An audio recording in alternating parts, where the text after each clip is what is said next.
इसके डॉक्टर ढेर सारे हैं। मतलब हमारा शरीर किससे मिलकर बना हुआ है? शरीर और मन। इसको बोलते हैं फिजिक एंड साइकी, मतलब शरीर और मन। आत्मा भी है लेकिन आत्मा का भी उसको छोड़ देते हैं।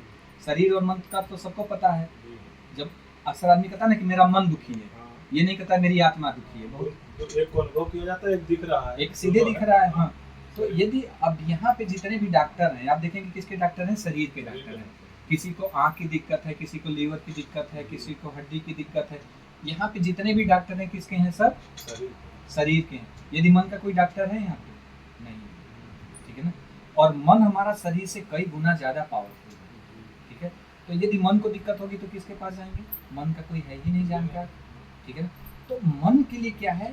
ध्यान है, योग है, मेडिटेशन है, इन सब चीज़ों से हमारा मन। इसीलिए अमेरिका वगैरह में जो है वहाँ पे हर एक हॉस्पिटल में एक जो है साइकोलॉजिस्ट होता है, 2 साइकोलॉजिस्ट होते हैं।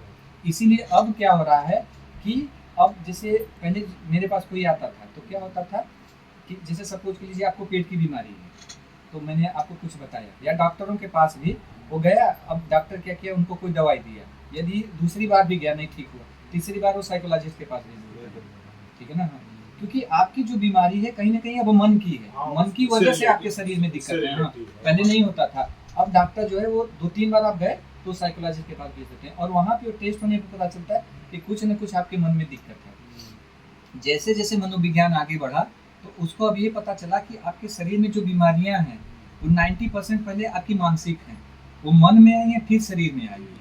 तो इसीलिए अब मनोविज्ञान ये कहता है कि नहीं, अपने मन को आप स्वस्थ रखिए तो शरीर की ढेर सारी बीमारियां अपने आप सही होने लगेगी। तो मन के लिए कोई डॉक्टर है ही नहीं कोई। अब आपको मन से रिलेटेड कोई दिक्कत हो जाए तो आप कहाँ जाओगे? कोई नहीं है। इसीलिए जो ईश्वर का कंसेप्ट है, जो ध्यान का कंसेप्ट है, जो मेडिटेशन का है, इसको आप कीजिए। आपका मन स्वस्थ है तो आपके शरीर में भी बीमारी है तो ठीक हो जाएगी। अभी मैं पढ़ रहा था कि जापान में एक रिसर्च हुआ, ठीक है ना। जापान में पानी पे बहुत ज़्यादा रिसर्च होता है।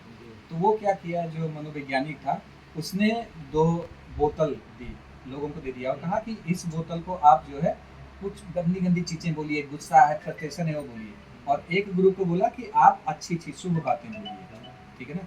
और जब उसको माइक्रोस्कोप में देखा गया तो जो पे गलत चीज़ बोली गई थी, उटपटांग चीज़ें बोली गई थी, उसको देखा तो उसमें जो स्ट्रक्चर बन रहा था वो बड़ी टेढ़ा मेढ़ा था, अब्स्ट्रैक्ट, मतलब वो अव्यवस्थित था।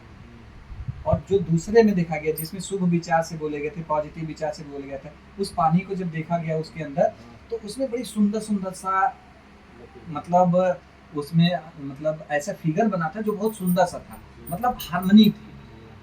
तो होता क्या है कि हमारे शरीर में भी 60% से ऊपर पानी है, ठीक है ना, और विचार हमारे मन में चल रहे हैं तो वो शरीर जो है हमारा उससे प्रभावित होता है।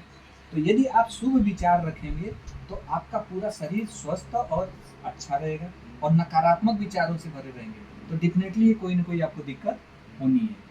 तो ज़रूरी है इसके लिए कि आप लोग मेडिटेशन कीजिए, ध्यान कीजिए और मस्त रहिए, स्वस्थ रहिए, और क्या चाहिए, है कि नहीं।